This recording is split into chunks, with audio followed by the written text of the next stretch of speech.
Magandang araw po sa inyo, isa sa napakatinding paksa ang ating pong tatalakay ngayon. At ito po ay may kinalaman sa panahon ng kawakasan na kung saan nalalapit na po tayo sa pagwawakas ng sanlibutan.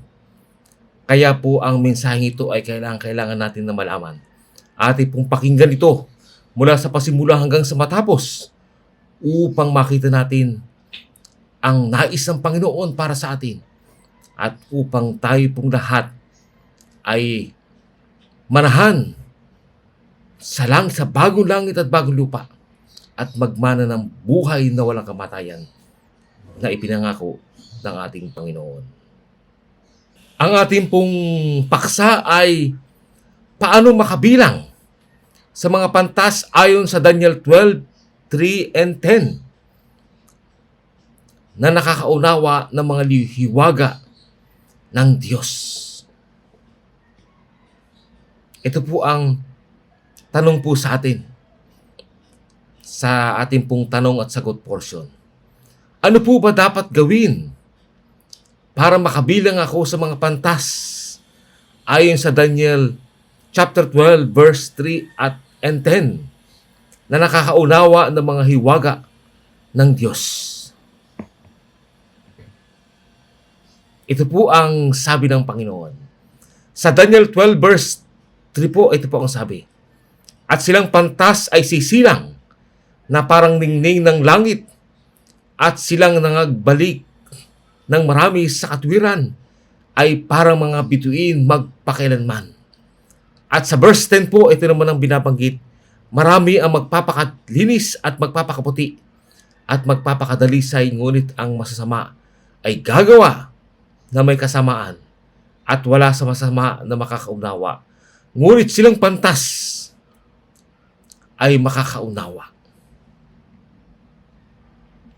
Pansinin po natin, ang mga ito po ay tumutukoy sa mga maliligtas, mga banal at matuwid at sila ay tinatawag na mga pantas.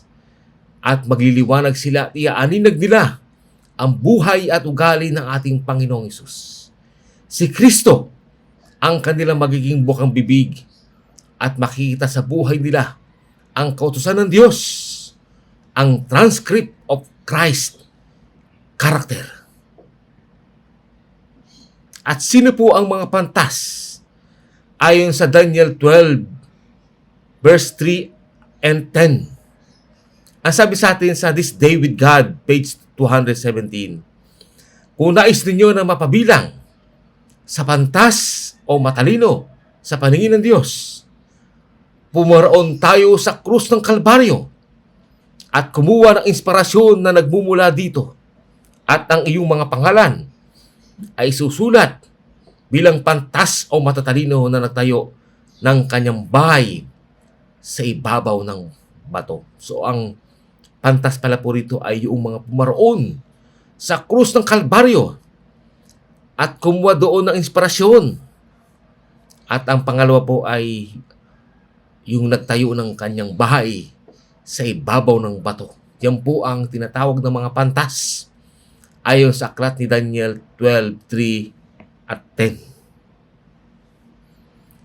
Kaya po sila yung mga pumaroon sa krus ng Kalbaryo para kumuha ng inspirasyon.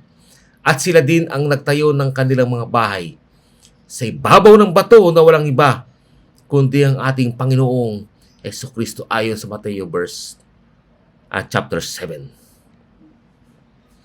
Ano po ang mga katangian ng pantas sa paningin ng Diyos? Narito po ang mga katangian ng pantas sa paningin ng Diyos. Una po, ang mga pantas ay kumukuha ng inspirasyon sa krus ng Kalbaryo.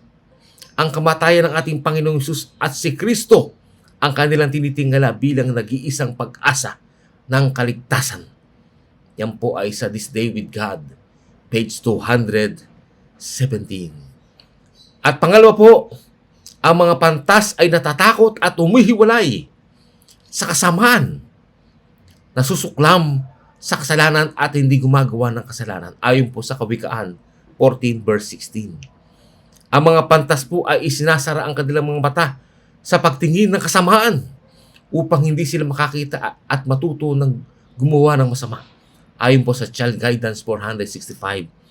At tinatakpan nila ang kanilang mga tainga upang hindi nila mapakinggan ang kasamaan, upang hindi sila magtamo ng kaalaman sa paggawa ng masama. Child Guidance 465. At binabantayan nila ang kanilang bibig para walang dungis ang kumapit sa kanilang bibig. Child Guidance page 465. At umiiwas sila na magbasa, manood at makakita ng mga bagay na makapagpaparumi ng kanilang mga isipan at magpapayabong ng immoralidad. Child Guidance 465. Ikatlo po, ang mga pantas ay nagniningning ng katwiran o ugali ni Kristo. Ang sabi sa atin, sila ay sisilang na parang ningning ng langit ayon sa Daniel 12 verse 3. At ayon sa Isaiah 60 verse 1, nang sabi po, ikaw ay bumangon, sumilang ka, sapagkat ang iyong liwanag ay dumating at ang kalulatian ng Panginoon ay sumikat sa iyo. So, naisasali ng ugali ni Kristo sa mga pantas at ang kalulatian ng Panginoon ay umaaninag sa kanila. So, yung mga pantas pala po ay yung ugali ni Kristo ay naisalin sa kanila. At sapagkat ang ugali po ni Kristo ay nasa sa kanila, kaya po ang kalulatian ng Panginoon ay umaaninag sa kanila. At sa verse 4, ang sabi po, ang mga pantas ay marami ang mahihikayat kay Kristo bilang kanilang Panginoon at tagapagligtas. Ang sabi sa Daniel 12 verse 3, silang nangagbabalik ng marami sa katwiran ay parang mga bituin magpakailanman. Ayon po sa Daniel 12 verse 3. So ito palang mga pantas po ay mga ngaral po ito at gumagawa sa gawain ng Panginoon. At sabi po rito ay marami ang naibalik nila sa ating Panginoon. Marami ang naihatid nila sa paanan ng Panginoon at nanumbalik at kanilang nakilala ang ating Panginoon Jesus bilang kanilang Panginoon at tagapagligtas at nagkaroon ng malaking pagbabago sa kanilang mga buhay. At sila po ay ang Panginoon Jesus ang naging hari, Panginoon, dakilang saserdote na naghahari sa kanilang mga puso at nagkaroon ng malaking pagbabago sa kanilang mga buhay. At ikalama po, ang mga pantas ay nagpapakalinis, nagpapakadalis at nagpapaputi sa dugo ng kordero. Ang sabi po sa atin, ang ating Panginoon. Marami ang magpapakalinis at magpapaputi at magpapakadalisay. Kaya yung po mga nagpapakalinis at nagpapakadalisay sa dugo ng kordero na walang iba kundi ating Panginoong Hesus. Yun po ang tinatawag na pantas ayon sa aklat ng Daniel 12 verse 10. Napakalaga po na tayo yung nagpapakalinis at nagpapakadalisay po. At inaalis natin lahat ng ating mga karumihan, lahat ng tinatawag natin mga depekto ng ating ugali, mga dungis na mayroon pa tayo. At kapag tayo po ay nagpapalinis at nagpapakadalisay sa dugo ng kordero na walang iba kundi ang ating Panginoong Jesucristo, yun po ang tinatawag nating mga pantas sa paningin ng Panginoon. At ika-anim po ay ang mga pantas ay nakakaunawa ng mga hiwaga ng Diyos. Ang sabi sa Daniel 12 verse 10, ngunit silang mga pantas ay makakaunawa. So kapag tayo po ay itinuring na Panginoon na pantas, dapat tayo ay nakakaunawa ng mga hiwaga ng Panginoon. Ito po yung mga matatagal ng nais na iparating ng Panginoon sa kanyang bayan, ay ipapaunawa niya ito. Itong mga katotohanan ito.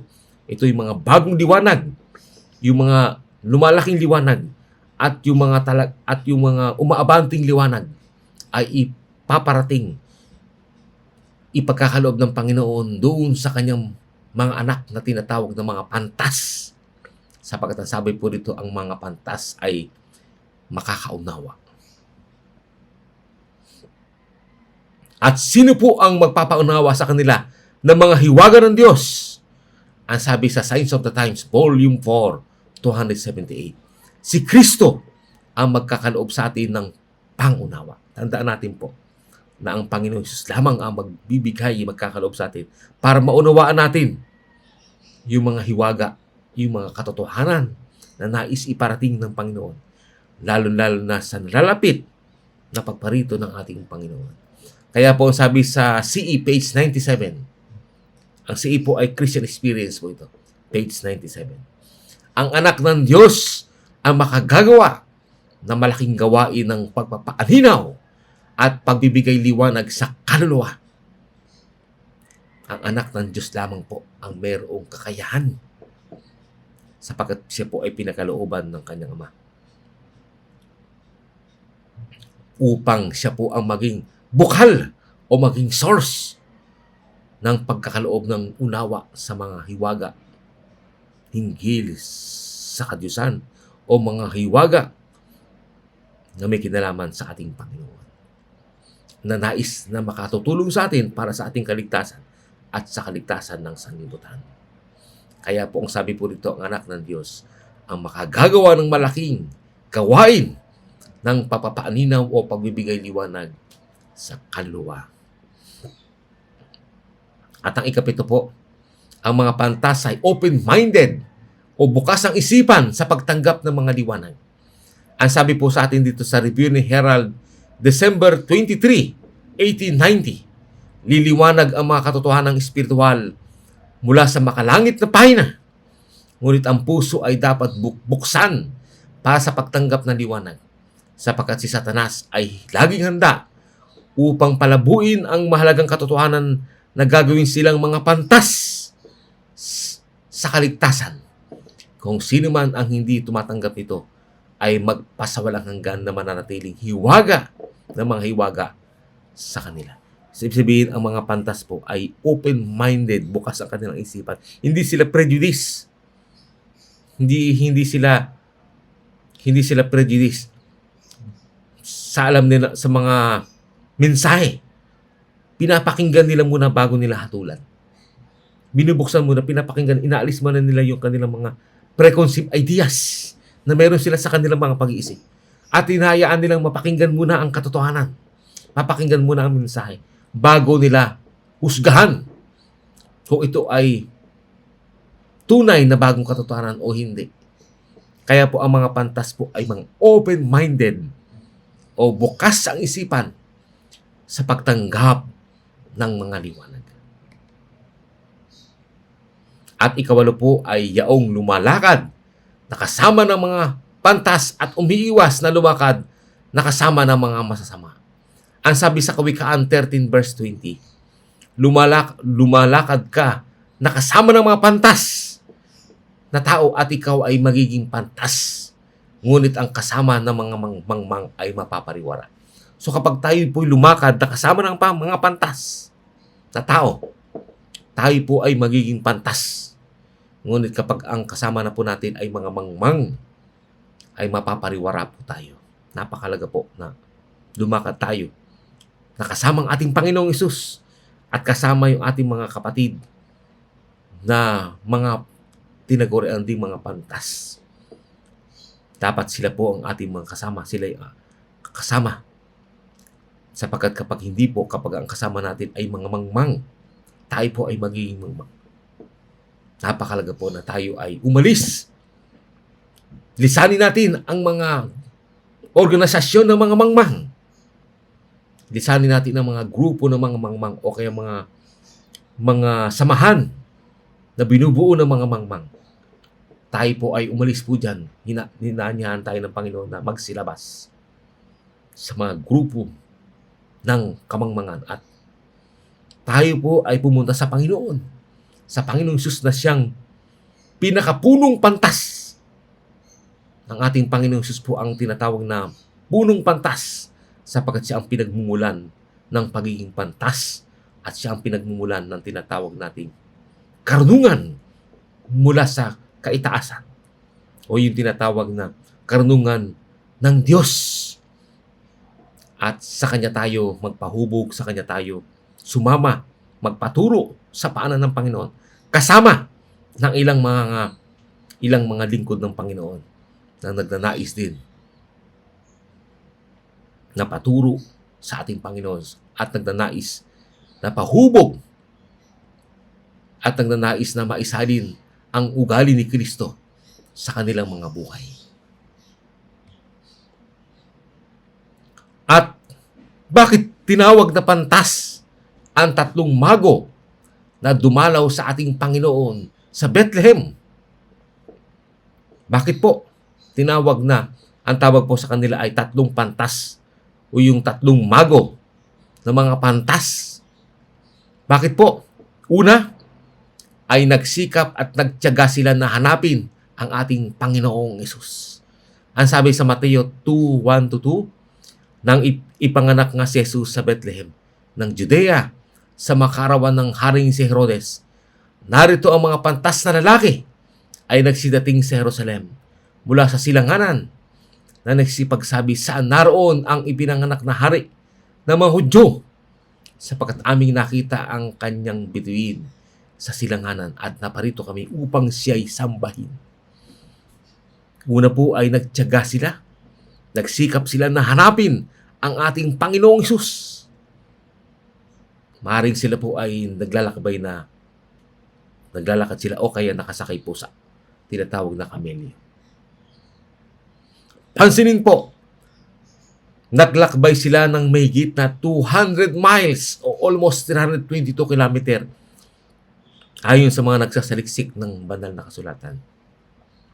Halos tulad ng pagpunta mula sa Manila patungong Vigan, Ilocos Sur. Ganun po.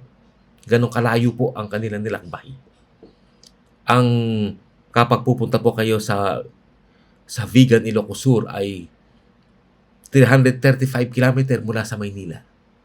Sa magitan ng paglalakad o kaya ay pagsakay ng kamelyo na madalas gamitin sa paglalakbay nung panahon ng una. So naglakbay sila. At kung sila po ay maglalakbay sa loob ng isang araw ay 10 kilometro ang kanilang paglalakbayan. So mahigit 1 buwan ang kanilang paglalakbay, yung ginugol nila na sa loob ng 1 buwan, sa loob ng isang buwan na kung saan maaring nakakaranas sila ng gutom, nakakaranas sila ng pagod sa paglalakbay. At hindi lamang pagod po, kundi panganib. Maaari silang tambangan ng mga masasamang tao sa paglalakbay. Ngunit hindi nila inalintana ang mga panganib sa kanilang buhay. Hindi nila inisip yung gutom at hirap ng paglalakbay. Basta ang mahalaga lamang ay makita nila ang ating Panginoong Hesus at sambahin ang ating Panginoong Hesus. Napakalaga sa kanila yung makita, matagpuan nilang ang ating Panginoong Hesukristo. Kaya ganun na lamang ang kanilang pagsikap, pagtsatsaga ng ginawa nila, kaya tinawag po silang mga pantas sa banal na kasulatan, sapagkat hinanap nila yung punong pantas, yung pinagmumulan ng karunungan. Yun po ang kanilang hinanap, yun ang kanilang pinagsikapan na puntahan. At hindi lamang puntahan kundi upang sambahin ang ating Panginoong Hesukristo. Kaya pansinin maigi po ang sabi po sa atin sa The Everlasting Covenant, page 29 by E.J. Wagner. Ang nagsasaliksik ng mga kasulatan ay dapat saliksikin ito upang hanapin ang Panginoong Hesus sa mga ito. Kaya pag tayo po naman magsasaliksik ng kasulatan, dapat ang ating hahanapin doon ay ang ating Panginoong Hesus. Katulad ginawa ng tatlong mago, yung tatlong pantas na hinanap nila ang ating Panginoong Hesus. Ang sabi sa atin, ang reading the Bible without finding Christ is vain. Ang pagbasa ng Biblia na hindi natin hinahanap at nasusumpungan ang Panginoon ay walang kabuluhan. Ang sabi po doon sa The Everlasting Covenant, page 29 by E.J. Wagner, he who reads the writings of Moses and the entire Old Testament without any other expectation than to find Christ and the way of life through Him will utterly fail of understanding them. His reading will be in vain. Napakaliwanag po ang mga binibitiwang pangusap dito po sa aklat na The Everlasting Covenant, page 29. Sa Tagalog po, ito pa ang sinasabi. Ang pagbabasa ng Biblia na hindi nasusumpungan si Kristo ay walang kabuluhan. Sabi po doon, siya na nagbabasa ng mga sulat ni Moses at ng buong matandang tipan. Sabi po doon, yung buong matandang tipan without expectation,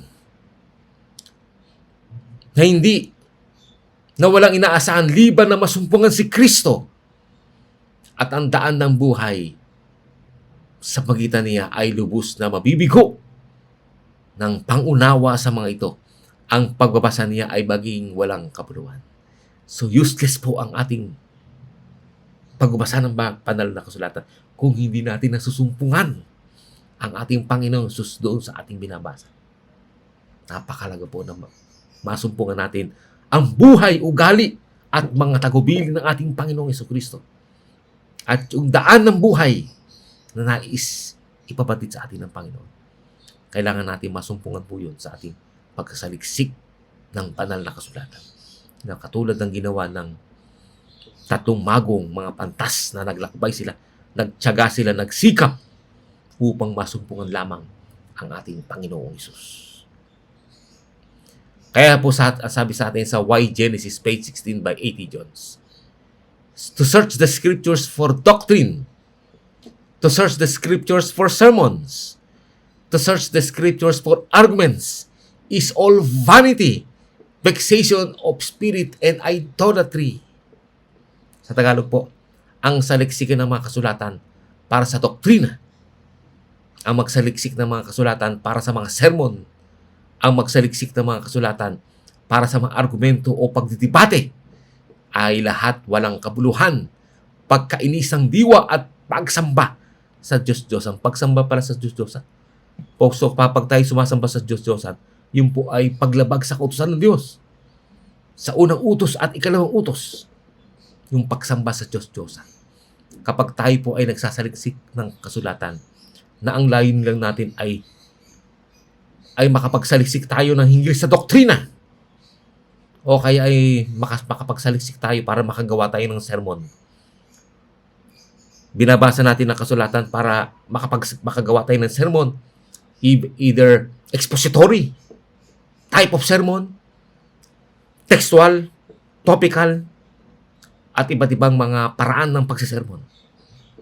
Kaya tayo nagbabasa para lang makapagbigay ng sermon, o kaya ay para meron tayong mga teksto panlaban sa mga pagdidebate.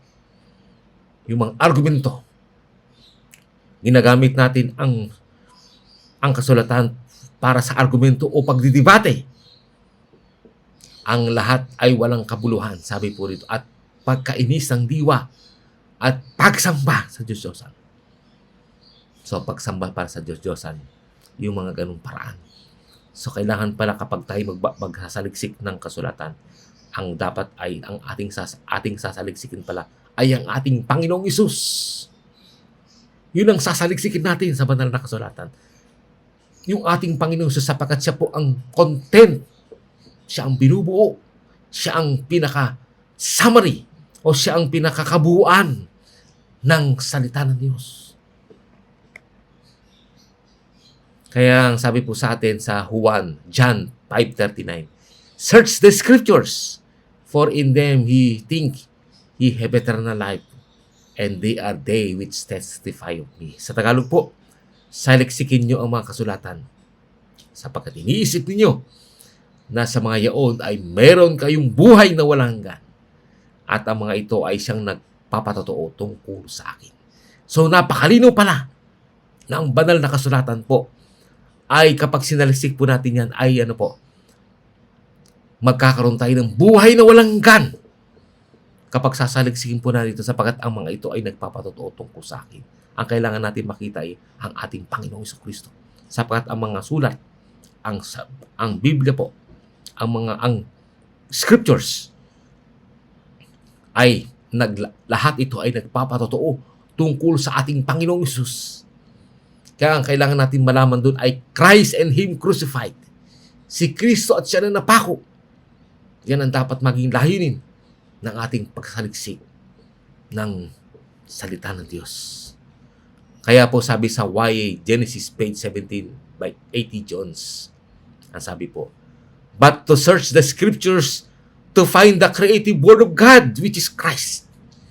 To choose creation, the righteousness of God in the place of my sin, that will put the power of God, the strength of God, in the place of my weakness, and will make God appear in the place of myself. That is the searching of the scriptures. That is the salvation of the soul.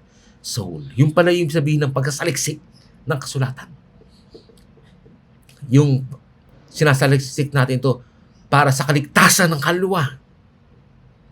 Kaya ang sabi po rito, Christ is the center and totality of the Bible.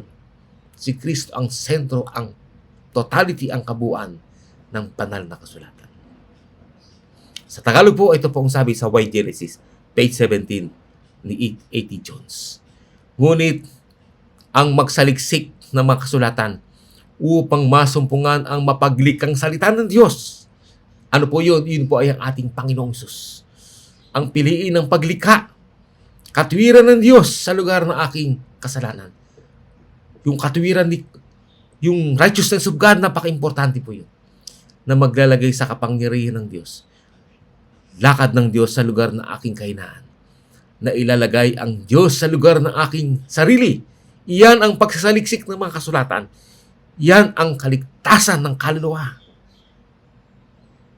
Kaya binanggit po doon sa Mateo 6:33, but seek first the kingdom of God and His righteousness, and all these things will be added unto you. Sa Tagalog po, dapat hanapin muna ninyo ang kanyang kaharian at ang kanyang katuwiran, at lahat ng mga bagay na ito ay pawang idaragdag sa inyo. Ang sabi sa Mateo 6:33. Tignan po natin sa ibang translation ang sabi po. Sa Mateo 6:33. Ngunit higit sa lahat ay pagsikapan ninyo na kayo'y pagharian ng Diyos o ng ating Panginoong Hesus at mamuhay ng ayon sa kanyang kalooban. Sakdal na pagsunod sa lahat ng mga utos ng Diyos, at ibibigay niya sa inyo ang lahat ng inyong pangailangan. Napakalaga po na ating pagsikapan muna na tayo pagharian ni Kristo. Yun ang maging priority ng kailangan natin saliksikin o hanapin, na tayong pagharian ni Kristo sa ating buhay. At mamuhay tayo ayon sa kanyang kalooban. Yung sakdal na pagsunod sa lahat ng mga utos ng Diyos. At ibibigay niya sa inyo ang lahat ng inyong mga pangailangan. Yan ang sabi sa atin ng Panginoon.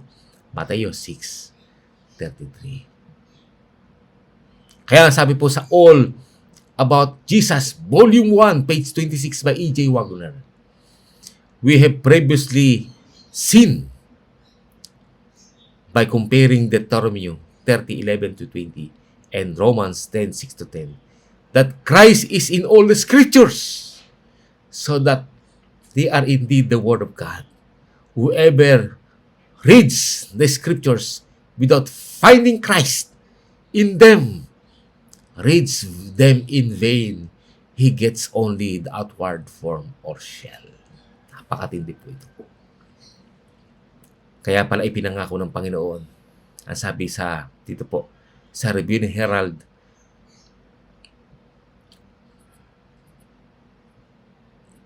Review and Herald 1889, ang sabi po, the Lord promised He shall seek me and find me when He shall search for me with all your hearts.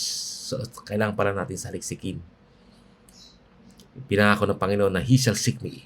Sasaliksikin niya ako. Yun pala ang ating sasaliksikin. Ang dapat nating hanapin ay ating Panginoong Hesus. At masusumpungan natin siya. When He shall search for me with all your heart. Kapag sasaliksikin pala natin ang ating Panginoong Hesus ng may buong puso, ay masusumpungan natin ang ating Panginoon. Kaya sabi po doon, seek Christ, Seek Christ and His righteousness first, and all these things shall be added unto you. Saliksikin natin, hanapin natin ang ating Panginoon at ang kanyang katwiran muna. At ang lahat ng mga bagay na ito idaragdag sa atin. Ang kailangan natin pala ay hanapin muna. Seek Christ and His righteousness. Hanapin natin ang ating Panginoong Hesus at ang kanyang katwiran. Ang sabi sa Step to Christ, page 69, it is Christ first and last and always. Si Kristo muna. Si Kristo ang una, ang huli, at lagi. Yun po ang sabi sa atin sa Step to Christ, page 69. Ang sabi po sa Tagalog po, sa All About Jesus, Volume 1, page 26 by E.J. Wagner. Nakita natin dati sa magitan ng pagkumpara sa Deuteronomy 30:11-20 at Roma 10:6-10 na si Kristo ay nasa lahat ng mga kasulatan. Ang ating Panginoon Jesus pala ay nasa lahat ng kasulatan. Kaya nga tunay nga na ito ay salita ng Diyos. Sino man nagbabasa ng mga kasulatan na hindi hinahanap si Kristo sa mga ito, ay nagbabasa ng mga ito sa walang kabuluhan. Ang nakukuha lang niya ay ang panlabas na anyo o ang talukap lamang. Kapag tayo po ay magsasaliksik pala ng Biblia na hindi natin hinahanap si Kristo, ang layunin natin ay makagawa ng sermon para magkaroon ng mga ebidensya para sa pagdidebate o para lamang makabuo tayo ng aral, doktrina, o yung tinatawag natin mga bagong liwanag na nawala si Kristo. Yun po ay, ang sabi po doon, yung talukap na anyo o panlabas na anyo o talukap lamang ang ating makukuha. Hindi natin makukuha yung mga hiwaga na nais iparating sa atin ng ating Panginoon. Mahalaga po na hanapin natin si Kristo sa mga kasulatan. Hanapin natin ang ating Panginoon. Yun po ang napakalaga. Kaya dito po sa larawang ito, makikita po natin. Ang banal na kasulatan ay binubuo po ng Old Testament. Ito po yung mga writings of patriarchs and prophets. New Testament, writings of apostles. At Spirit of Prophecy, writings of Ellen G. White. At Faith of Jesus, writings, sermons of A.T. Jones and E.J. Wagner. At yung kabuuan pong yan, yan po ay Christ. Si Kristo po ang content at substance ng mga salita ng Diyos. Yung kabuuan po yan.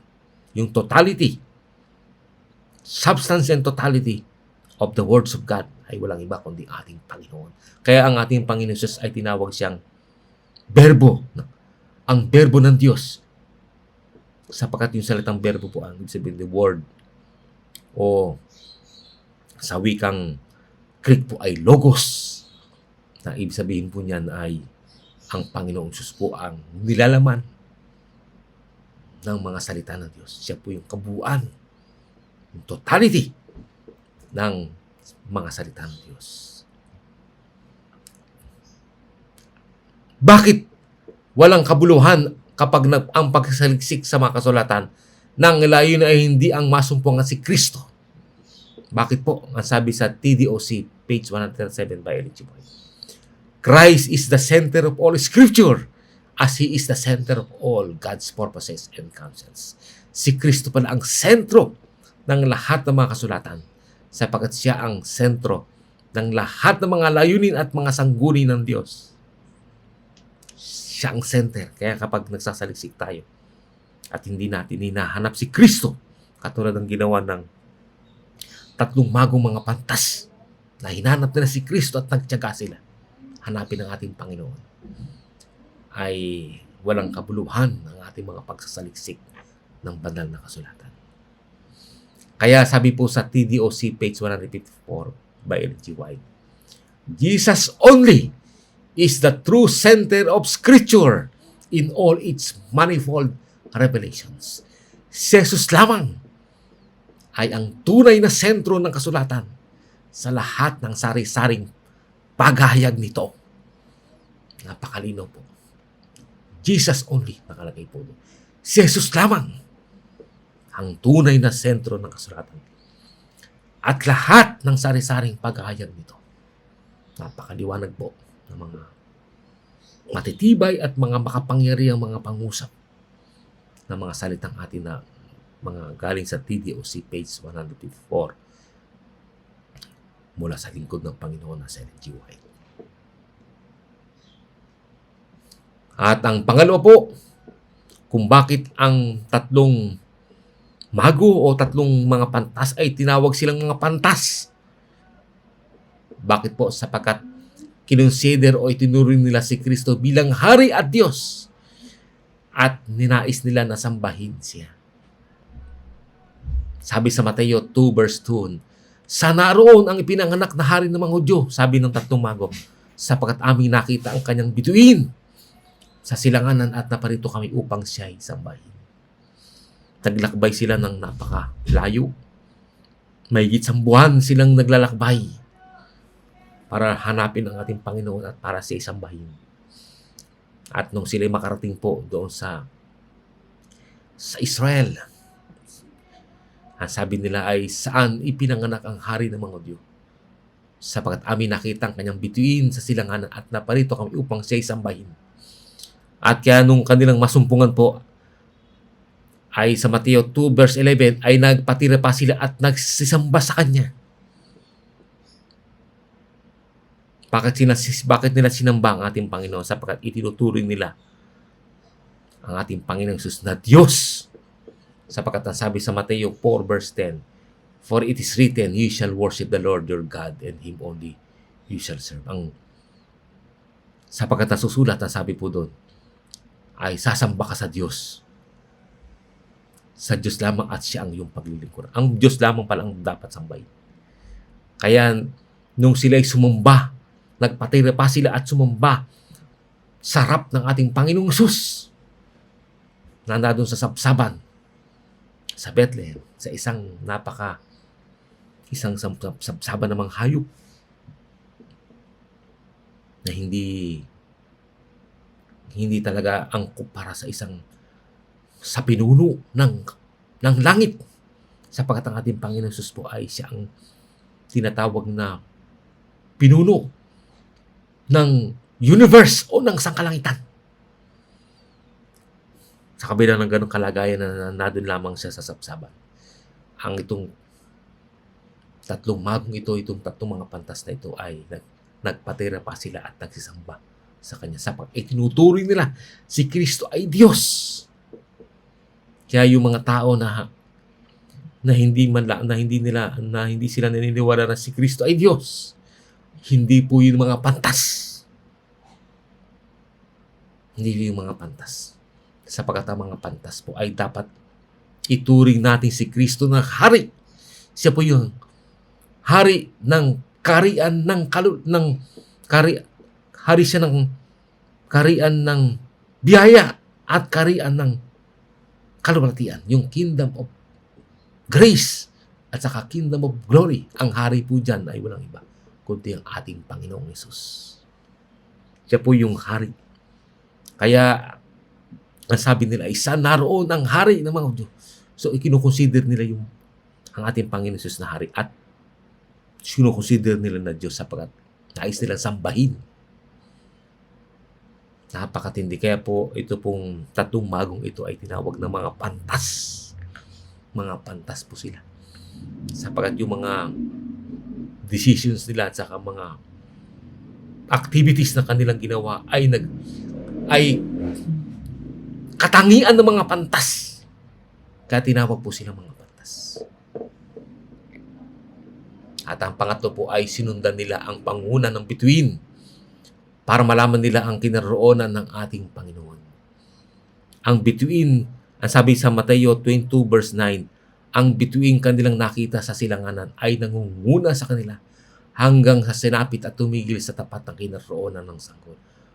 Kaya pala nila nasumpungan ang ating Panginoon sapagkat ang kanilang mata ay nakapokus doon sa bituin. Ang bituin po, yung tinatawag, ay nagre-represent po yan sa ating Panginoong Hesus at sa kanyang mga lingkod na naghahatid sa ating Panginoong Hesus. Doon sila nakatingin sa bituin. at hindi nila pinagmamasdan yung mga hindi naman nagmaghahatid sa ating Panginoon. Nakatuon sila doon sa bituin. At saan po kumakatawan ng bituin? Ang sabi sa Acts of the Apostles 443, ang mga bituin sa langit ay nasa ilalim ng kontrol ng Diyos.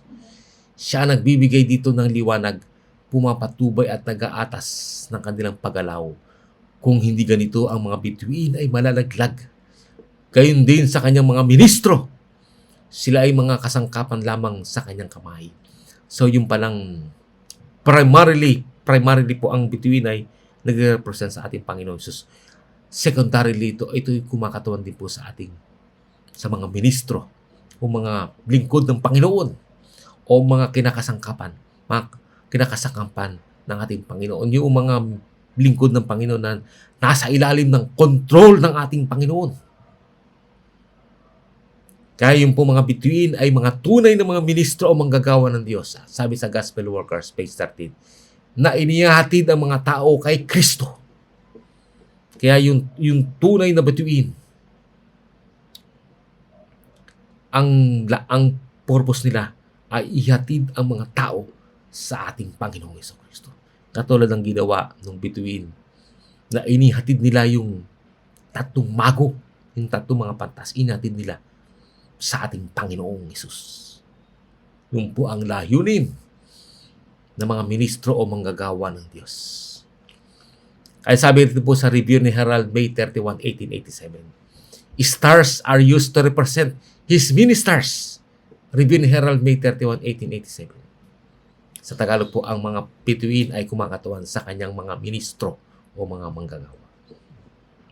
Kaya ang tunay na mga ngaral o mga lingkod ng Diyos ay inihatid ang mga tao kay Kristo. Sabi sa Counsels for the Church, page 62, even while engaged in their daily employment, God's people can lead others to Christ. Samantalang sila ay engaged o abala sa kanilang pang-araw-araw ng mga gawain, inihahatid nila ang inahatid ng bayan ng Diyos ang iba kay Kristo. Yun po ang layin pala. Ihatid natin ang mga iba sa ating Panginoong Jesucristo. That is the purpose. Yan ang paraan ng pangangaral. Kapag tayo po'y mangangaral, ang ipapangaral natin ay ang ating Panginoong Jesucristo. Yung kanyang sakripisyo na ginawa sa krus ng Kalbaryo. At yung mga aral ng mga itinuro ng Panginoon. Yung kaligtasan, yung ating ibibigay sa kanila. At yung ating pagbabago na ginawa ng Panginoon sa ating buhay. Yung na tayo po ay binago ng Panginoon. At ginawa tayong mula sa kadiliman ay inagaw tayo sa kadiliman at inilagay tayo sa kaliwanagan. Yung pagbabago na naganap sa ating buhay. Yung buang i-share natin sa kanila.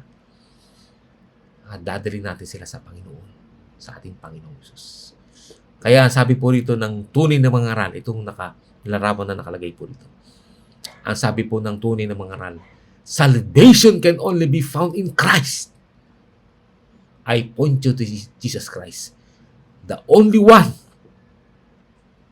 who can save and help you. He is our refuge and tower of protection. Ang kaligtasan ay masusumpungan lamang kay Kristo. Itinuturo ko kayo kay Jesucristo, ang nag-iisa na makapagliligtas at makatutulong sa iyo. Siya ang ating kanlungan at tore ng pag-iingat at pangangalaga. Kaya sabi sa atin sa DG, page 220, uplift souls, lead them to accept Christ. Hanguin, iangat ang mga kaluluwa. Ihatid sila na tanggapin si Kristo. Napakandito po ito. So, ang layunin natin ay i-uplift yung mga kaluluwa at ihatid sila na tanggapin ang ating Panginoong Jesucristo. Kaya ang sabi po sa atin dito, Acts of the Apostles 443, sabi po ay si Kristo ay inilarawang hawak ang 7 bituin sa kanyang kanang kamay. Ano po ito? Kasiguruhan ito sa atin na walang iglesia tapat sa kanyang pagkakatiwala ang dapat mangamba sapagkat walang bituing nasa sanggalang ng makapangyarihan sa lahat ang maagaw sa kamay ni Kristo. So yung palang mga bituin ay hawak-hawak ng ating Panginoong Jesucristo. At ang sabi sa Special Testimony Series B, number 2, page 46, ang aking mga lingkod ay hindi dapat mapasa ilalim ng pamamahala ng sinumang tao. Ang kanyang mga kaisipan ay akin. Napakatindi po ito. At ang sabi po doon ay men of God are under Christ's control. Ang mga tao ng Diyos o mga lingkod ng Diyos ay nasa ilalim ng kontrol ni Kristo. Sapagkat kung hindi tayo pakokontrol kay Kristo, hindi po tayo mga tunay na mga ngaral, hindi tayo mga tunay na lingkod ng Panginoon. Kung hindi tayo pakokontrol sa ating Panginoong Jesucristo, yun. At kapag tayo nasa ilalim ng kontrol ng ating Panginoong Jesus, ihahatid natin ang iba patungo sa ating Panginoong Jesucristo. At hindi ihatid sa ating sarili o hindi ihatid sa mga maling aral, sa mga aral na kinata ng sariling isipan. Kundi ihatid natin ang mga iba, ang mga tao, patungo sa ating Panginoong Jesucristo. Katulad ng ginawa ng bituin na inihatid nila ang 3 pantas patungo sa ating Panginoong Jesucristo. Kaya nung may hatid nila, yan po, sa ating Panginoong nung kanilang may hatid na sa ating Panginoong Jesucristo, ay nadoon na po yung tinatawag na pagtatagumpay. Katunay na kasiyahan natin madarama kapag tayo po ay nakapaghatid ng ibang mga tao sa paanan ng ating Panginoong Hesus. Kaya sabi po sa atin, ang mga tunay na ministro ng Diyos ay kontrolado ni Kristo at inihahatid nila ang mga tao kay Kristo at hindi sa kanilang mga sarili. Itinataas, itinatanyag, ibinubunyi, pinupuri at nilalahatin nila si Kristo. Nananalig sa Kanya, pinagmamasdan siya, nagtitiwala sa Kanya at sinusundan siya saan man siya pumaroon. Kaya ang mga tunay na lingkod ng Panginoon ay kanilang ibinubunyag, kanilang pinagsisigawan ang Christ and Him crucified. Si Kristo at siya napako. Yan ang kailangan malaman ng sanlibutan ngayon bago magsara ang pinto ng hawak at bago dumating ang ating Panginoon. Ay once more dapat maluwalhati ang Panginoon na higit kaysa sa nangyari nung panahon ng Pentecost, noong unang panahon. Dapat ngayon po ay ito na yung pinaka-final moment na kung saan ang ating Panginoong Jesus, katulad nung siya ay pumunta sa Jerusalem noon nung nakasakay siya sa asno, ng mga tao ay niluluwalhati siya. Pinupuri sila ng mga tao nung unang panahon papasok ang ating Panginoon nakasakay sa asno.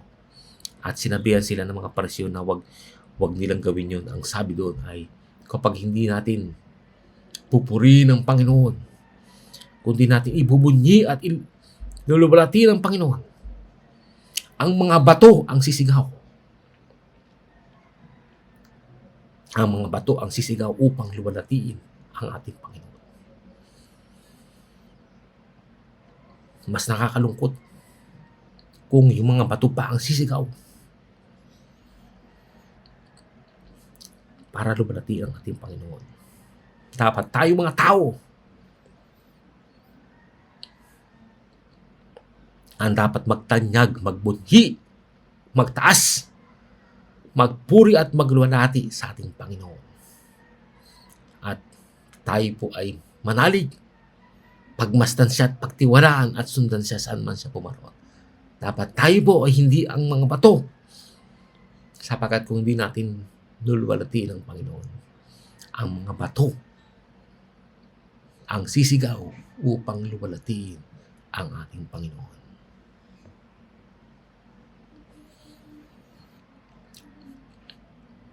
Sabi, papansinin po, Ang mga bituin po ay kumakatuban sa mga sugo ng Panginoon.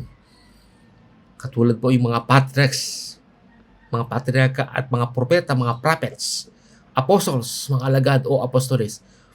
Ang lingkod ng Panginoon si Ellen G. White, si A.T. Jones at E.G. Wagner at yung mga ibang mga tao na dinadala ang iba sa ating Panginoon Jesus.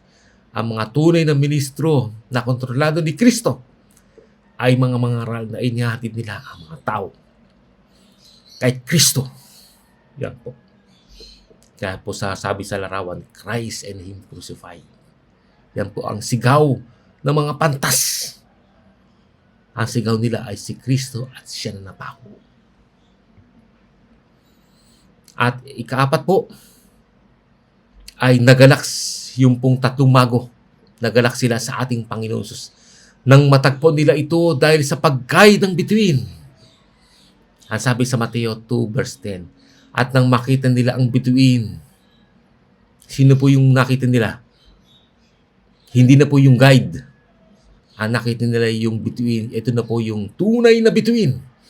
Ito na yung tinatawag na punong bituin. Ang ating Panginoong Jesucristo, yung tinatawag na maningning na tala sa umaga. Yung tinatawag na bright morning star. Ay nagalak sila ng di kawasang galak. Nasiyahan sila nung makita po nilang ating Panginoon na doon sa sapsaban. Ngayon ay tinatawag sa banal na kasulatan na punong bituin o yung tinatawag nating the bright morning star ay nagalak sila at hindi kawasang galak. Kaya ang sabi sa atin sa Revelation 22 verse 16, Jesus, have sent my angel to testify to you these things for the churches. I am the root and the descendant of David, the bright morning star. Sa Tagalog po, akong si Jesus ay ang nagsugo sa aking anghel, upang ang mga bagay na ito ay pahayag sa inyo na nasa mga iglesia. Ako ang ugat at supling ni David. Ako ang maningning na bituin sa umaga. Ang ating Panginoon sa Jesus pala ay tinatawag na bright morning star. Kaya nung makita na po ng tatlong mago, yung tatlong pantas. Nakita nila yung bituin, yung bright morning star. Nagalak sila ng di kawasang galak. Kaya ang mga pantas po ay nagagalak o inspired sila sa Panginoon Jesus. Ang sabi sa Adventist homepage 297. They love the Lord Jesus and it will be their delight to please Him. Minamahal nila ang Panginoong Jesus at kaluguran o kasiyahan nila ang paluguran siya. So hindi lamang sila nalulugod sa ating Panginoong Jesus. Ngunit ang layunin nila ay paluguran din ng ating Panginoong Jesus. Kaya yan po ang katangian ng tinatawag ng mga pantas. At ang sabi sa Isaiah 58 verse 14, then shall thou delight thyself in the Lord. Sa Tagalog po, sa Isaiah 58 verse 14, kung magkagaying malulugod ka nga sa Panginoon at pangbayuin kita sa mga mataas na dako sa lupa at pakakanin kita ng mana ni Jacob ng iyong ama sapagkat sinalita ng bibig ng Panginoon. Ito po ay doon sa mga nalulugod sa Panginoon. Ito po yung mga pantas na sila po ay nalulugod, inspired sila at sabi, masya sila na itinataas nila lahati at pinagmamasdan ng Panginoon. Merong kasiyahan na nasa puso nila. Kaya ito po ay, ang sabi po doon ay, sapagkat sila po ay nalulugod sa ating Panginoon. Ang sabi po ay, pangbayuin kita sa mga taas na dako sa lupa at pakakain kita ng mana ni Jacob na iyong ama sapagkat sinalita ng bibig ng Panginoon. Ito po ay magaganap po sa tinatawag na time of trouble na tayo po ipakakanin ng mana ni Jacob, yung mana sa panahon ng kapag-kapagan.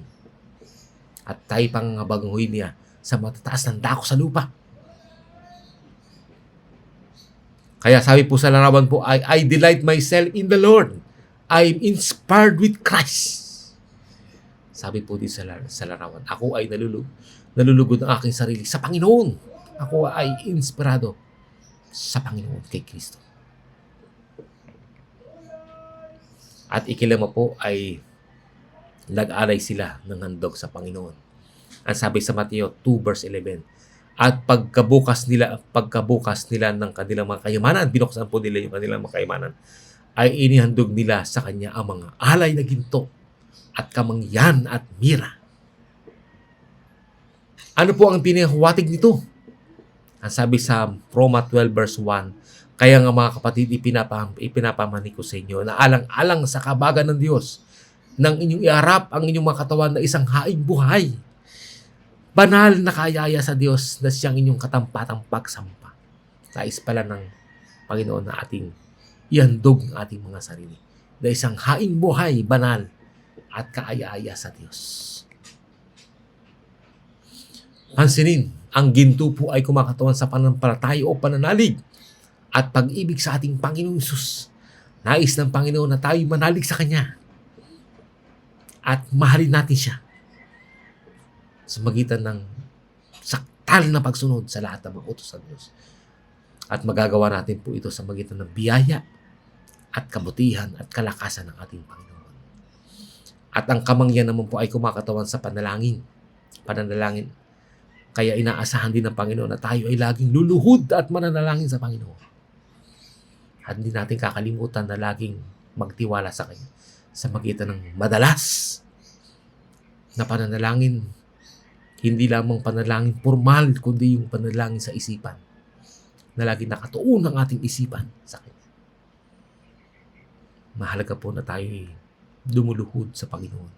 Yung po yung tinatawag na kamangyan ay kumakatawan sa panalangin. At ang bira naman po ay kumakatawan sa pakikipagpunyagi sa kasalanan at patuloy na pagtitiwala sa ating Panginoon para sa pagtutugumpay laban sa kasalanan. At ika-anim po, yung pong tatlong mago, yung tatlong pantas ay hindi sila sumusunod sa leader na si Haring Herodes na tumalikod sa Panginoon. Sa halip, sa Diyos lang ang kanilang loyalty o pagtatapat. Ang sabi sa Mateo 2 verse 12, at palibasa ay pinagsabihan sila ng Diyos sa panaginip na huwag silang mga balik kay Herodes, ay nagsiuwi sila sa kanilang sariling lupain sa ibang daan. Kaya po yung tatlong mago, kaya po sila tinawag ng mga pantas, sapagkat hindi sila sumusunod sa mga tumalikod na mga leader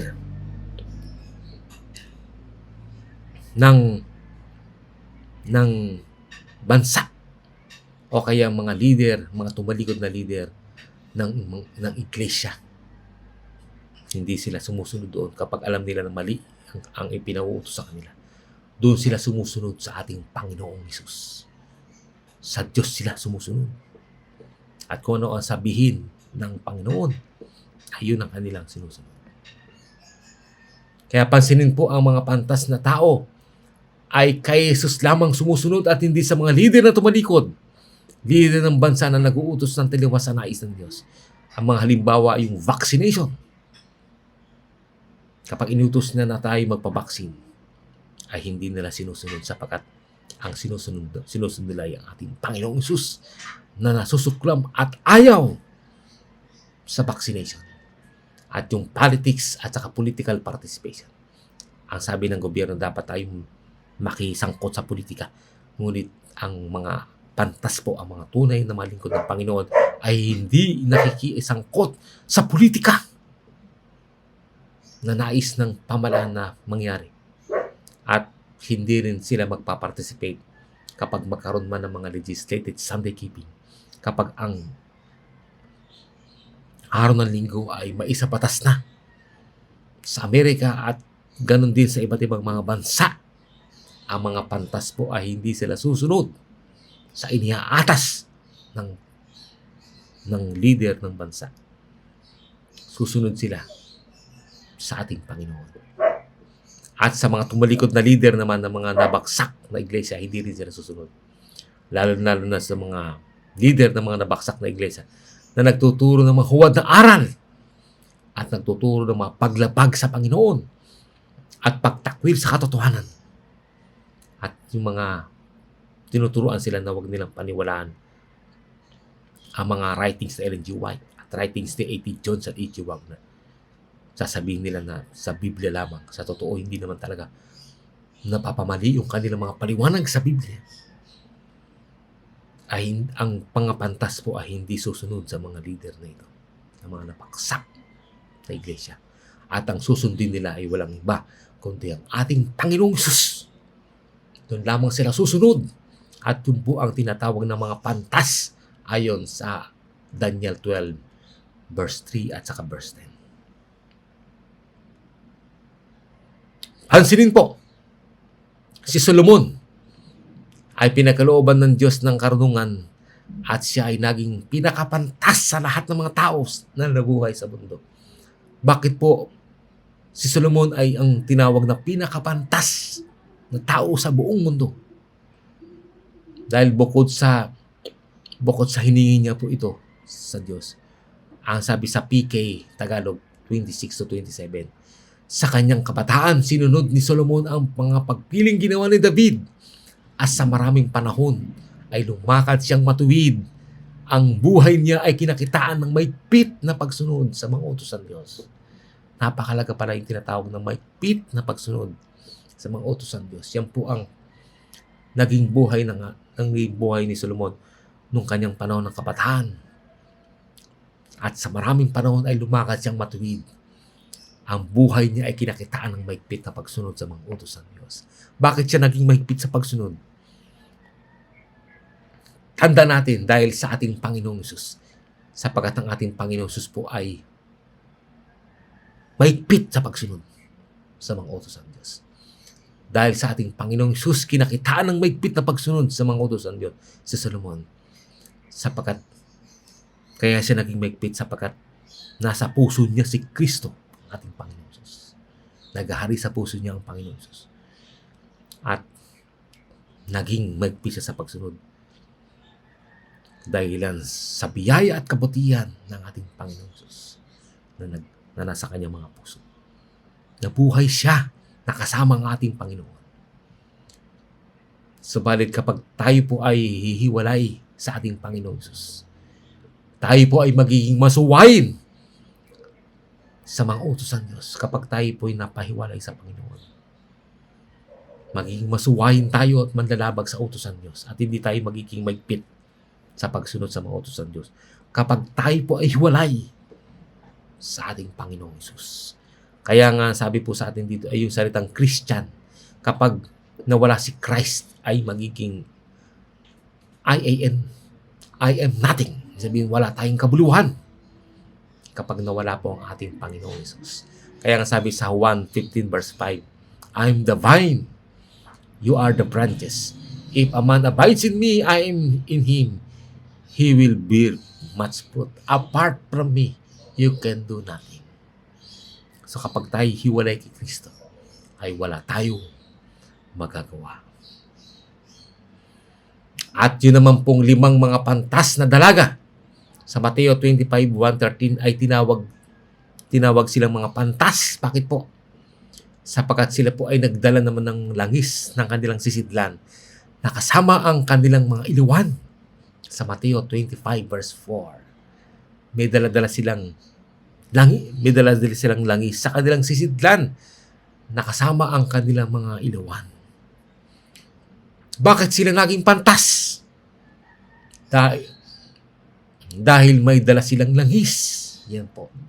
Saan po kumakatawan ang nagliligtas na langis na kanilang dala-dala? Ito po ay kumakatawan sa biyaya ni Kristo. Sabi po sa Review and Herald Volume 3, page 133, 1894, at masusumpungan din sa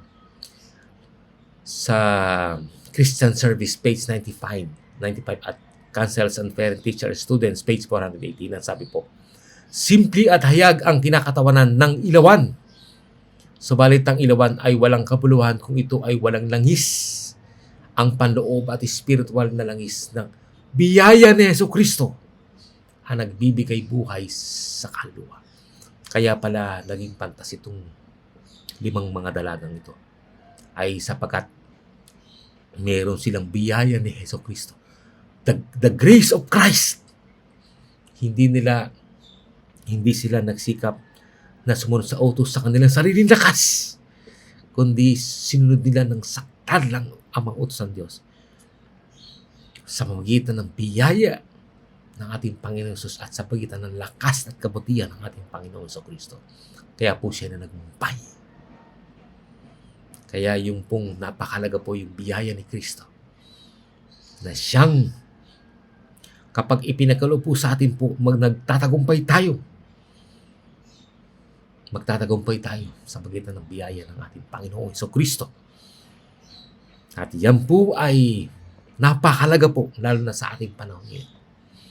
At ang isa pa po ay, ang langis po ay kumakatawan din sa katuwiran ni Kristo. Ang sabi sa Testimony to Ministers 233 to 234, ang langis na ito ay ang katuwiran ni Hesus Kristo. Kumakatuwin ito sa karakter at ang karakter na ito ay hindi maaaring isalin sa iba. Napakalaga po yung katuwiran ni Kristo na siya pong, ang katuwiran po ni Kristo ay ang saktal na pagsunod na ginawa ng ating Panginoon Jesus nung siya nasa lupa. Na yun ang nais ng Panginoon na mapasa atin. Na yun ang nais ng Panginoon na ibigay sa atin at maging buhay natin. Kung ano ay kinubuhay niya noong una, yun ang dapat na ikabuhay natin sa panahon ngayon. At kumakatawan din po ang langis sa banal na Espiritu. Ang sabi sa Christ Object Lesson, page 406, ang langis ay kumakatawan sa banal na Espiritu. Napakalaga po na ang banal na Espiritu po ay nananahan sa atin. Sapagkat ang dala-dala po ng banal na Espiritu ang presensya ng Panginoong Hesus. Siya po ang nagdadala ng presensya ng Panginoong Hesus. At ang Panginoong Hesus naman ay dala-dala niya ang presensya ng Ama.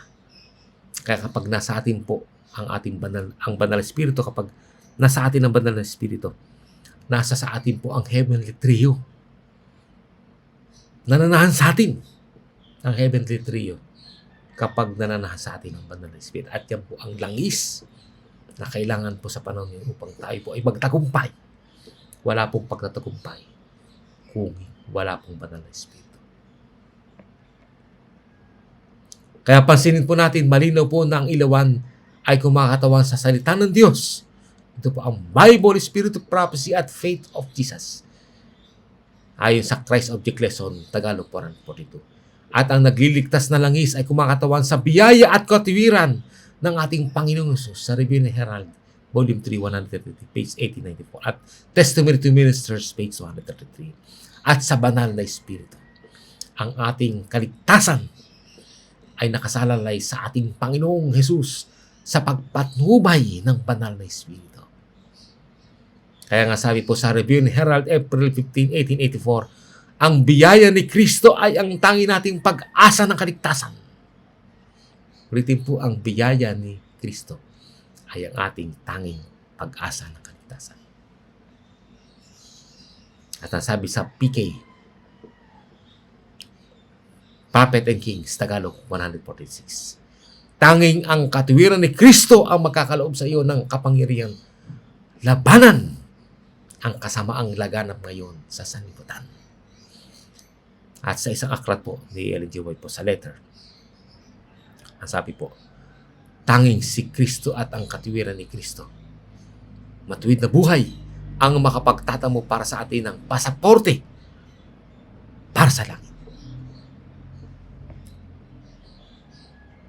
At ang sabi sa atin sa Desire of Ages, Tagalog 413, ang mapagmataas na puso ay nagsisikap na gumawa upang matamo ang kaligtasan. Subalit ang ating titulo sa langit at ating pagiging naangkop doon ay kapang matatagpuan sa katuwiran o kabanalan ni Kristo, yung buhay na matuwid, yung matuwid na buhay, yung buhay na ikinabuhay ng Panginoon nung siya nasa lupa. Yan po ang ating magiging titulo sa langit at ang pagiging angkop doon. Yung ating title to heaven at fitness to heaven ay masusupungan lamang sa katuwiran o kabanalan ng ating Panginoong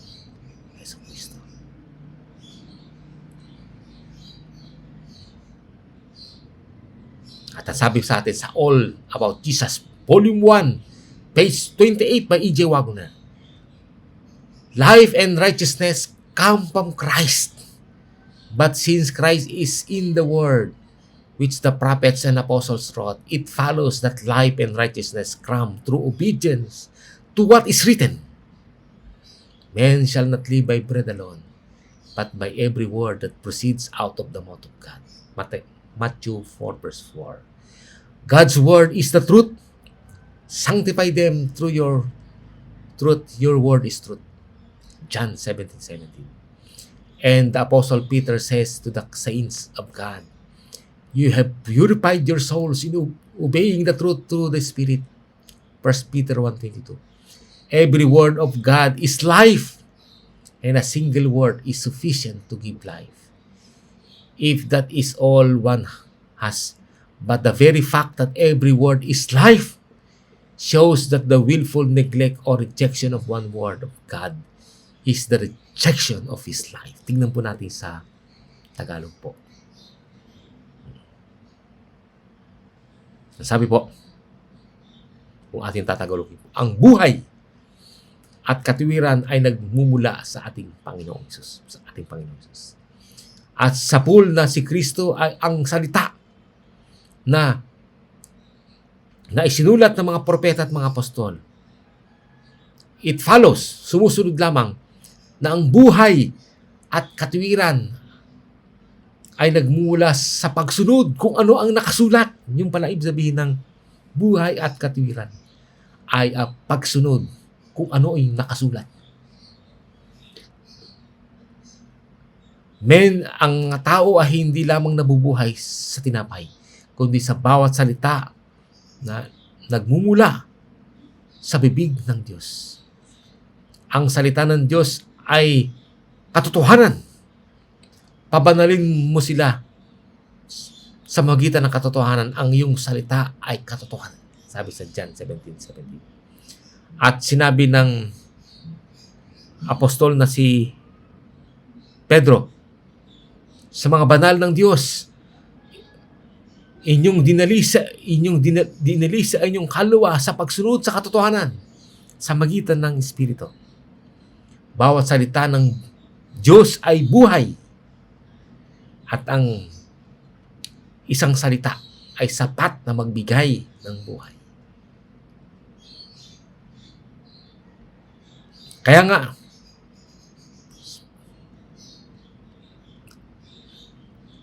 and if that is all one has, kung ito ang para sa lahat, sabi po rito, na ang tunay na ang pinakakatotohanan na ang bawat salita ay buhay, nagpapakita na ang kusang loob na pagpapabaya o pagtakwil sa isang salita ng Diyos ay pagtakwil ng kanyang buhay. Kaya kapag nire-reject natin ang salita ng Diyos mula sa Bible, Spirit of Prophecy at mga aklat ni A.T. Jones at E.J. Wagner, ito po ay rejection, pagtakwil. At ang ibig sabihin pala ng buhay at katuwiran, ang ibig sabihin pala nito ay sa magitan ng pagsunod kung ano ang nakasulat. Kung ano yung pinasulat ng Panginoon, kung ano yung nakasulat. Kapag sinunod po natin yan, sa magitan ng lakas at kapangyarihan ng Panginoon, yan po ang tinatawag na buhay at katuwiran ng ating Panginoon. Kaya sabi po sa atin, dito sa City, Christ, sa Councils on Parent, Teacher, and Students, page 343, 341.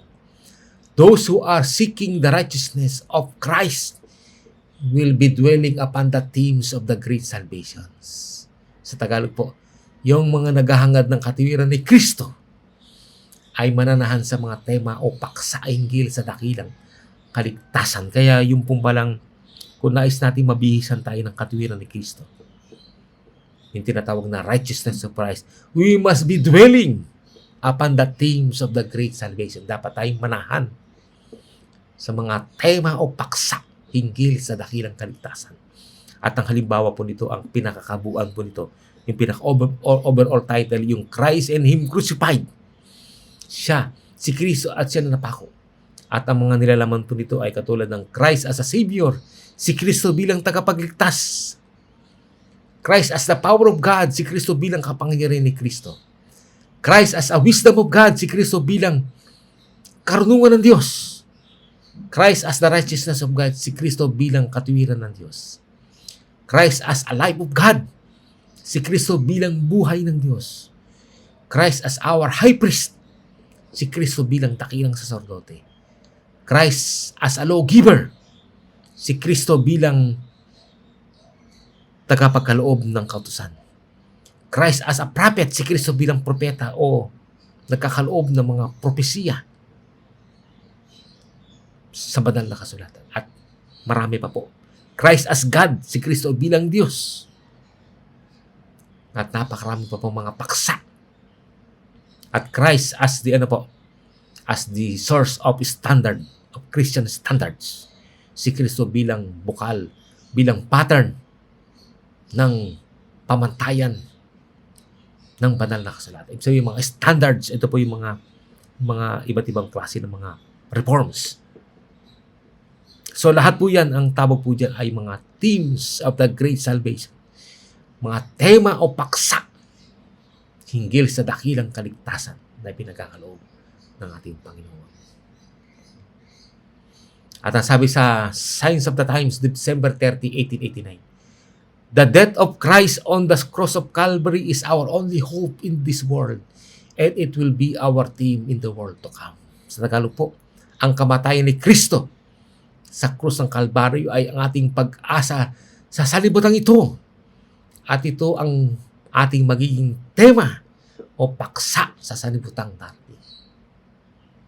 So ang dapat palang maging paksa po natin ngayon at sa sanlibutang darating ay ang kamatayan ni Kristo sa krus ng Kalbaryo. Napakatindi po nito. At ang sabi po sa atin sa Review and Herald, March 22, 1898, panampalataya kay Kristo ay ang ating nag-iisang pag-asa ng kaligtasan.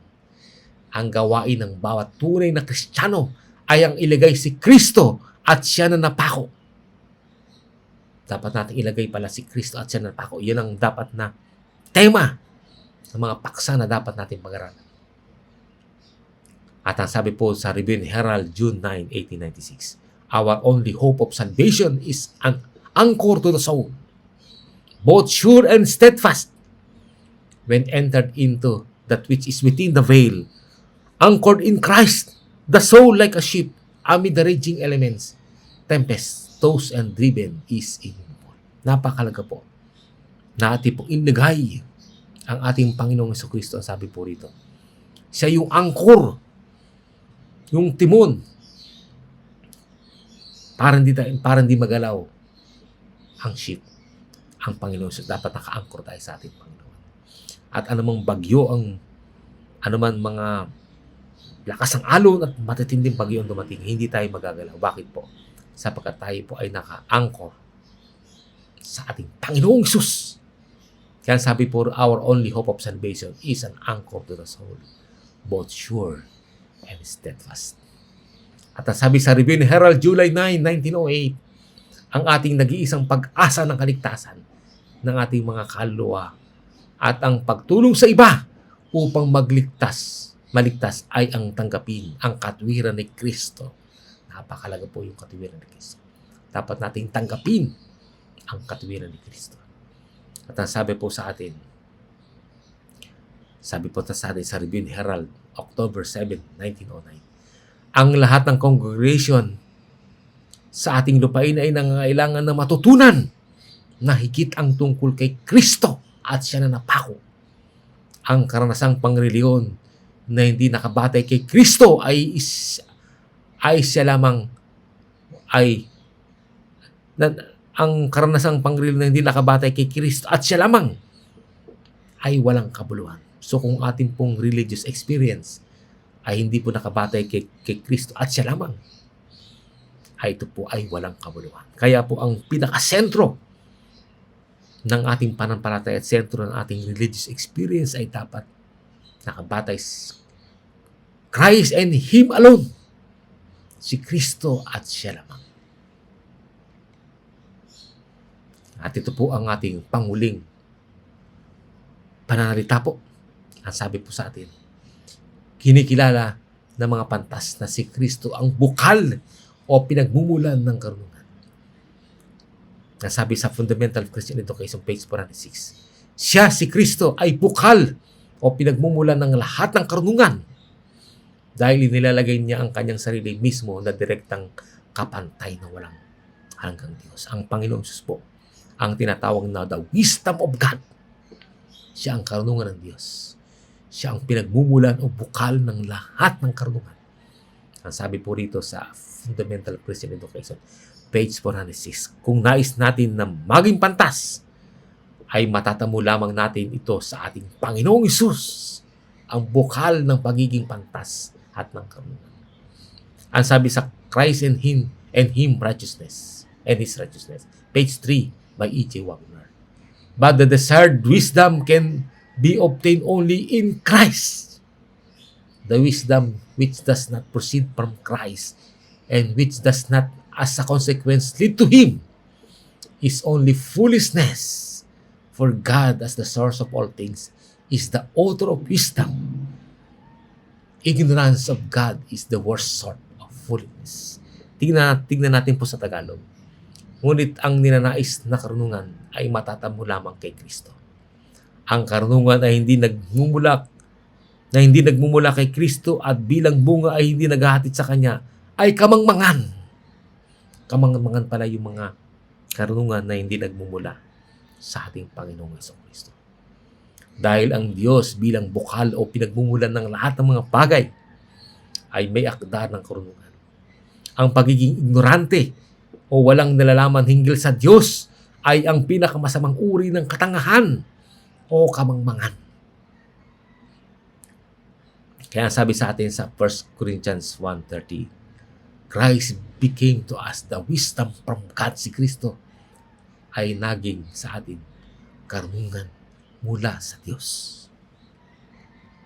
At ang sabi pa po sa atin sa pagpapatuloy, ang sabi ng Biblia, sabi po rito, ang karunungan o pagiging pantas ay mas mahalaga kaysa sa ruby, Kawikaan 3:15, o kaya ay sa ginto, Kawikaan 16 verse 16. At si Kristo ay ang karunungan ng Diyos, unang Korinto 1:24. Siya po ang kailangan natin para tayo ay maging pantas at magtamo ng mga karunungan galing sa kaitaasan. Santiago 3 verse 17. Ang sabi po sa atin sa Kawikaan 4 verse 6, huwag mong pabayaan ang karunungan, ang ating Panginoong Hesus, at iingatan kaniya. Ibigin mo siya at iingatan kaniya. Kaya ang sabi po sa unang hari, 1 Kings 3-4, Jesus Christ, the wisdom of God. Siya po ang karunungan ng Diyos. At sa Proverbs 8:22-36 po ay Christ is wisdom personified. Si Kristo ang karunungan personified. Napakaliwanag po.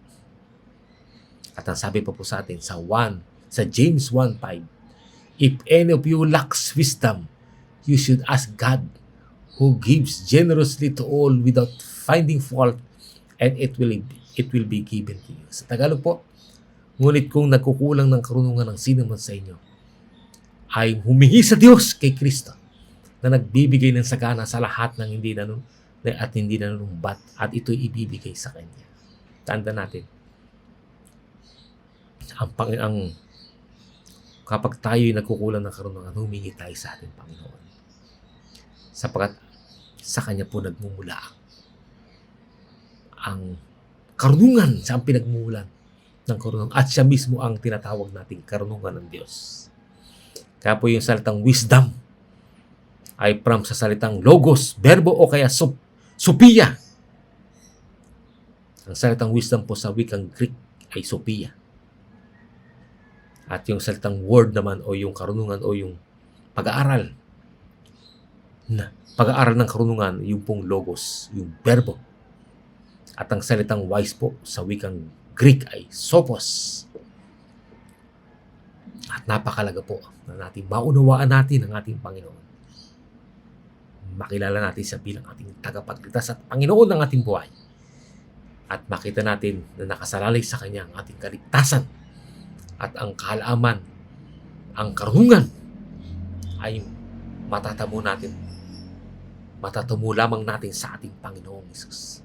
Kaya nga sabi po sa atin sa unang Korinto 1:30, tatapat sa Kanya kayo nangasak kay Kristo Jesus, na sa atin ay ginawang karunungan mula sa Diyos at katuwiran at kabanalan at katubusan.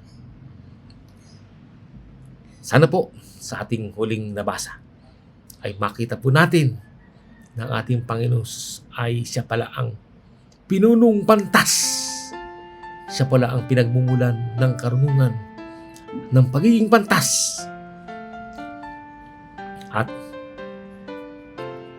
At kung nais namin maging pantas, ay humingi lamang kami sa Kanya ng karunungan upang kami maging pantas. At unahin namin siya. Siya ang aming saliksikin. Siya ang maging priority ng aming buhay. Hanapin namin siya at ang Kanyang katulad. Si Kristo and His righteousness ang maging priority ng aming pamumuhay dito sa mundo. At hanapin namin siya katulad ng tatlong mago na inanap nila ang ating Panginoon. Kahit na malayo ang kanilang nilakbay, hindi sila nang hinawa, tumigil na hanapin ang Panginoon, sapagkat ang Panginoon po ang tinatawag natin pinagmumulan ng lahat ng karunungan sa buong sangsinuko. Sana po sa aming napag-aralan ngayon ay makatulong po ito na nakapagpasigla ng inyong pananampalataya at nagpalakas ng ating pananalig at patuloy na pagkapit sa ating Panginoon, at huwag tayong bibitaw sa ating Panginoong Hesus, sapagkat nasa Kanya ang lahat ng ating kailangan para sa kaligtasan ng ating kaluluwa. Salamat po at pagpalain po kayo ng ating Panginoon.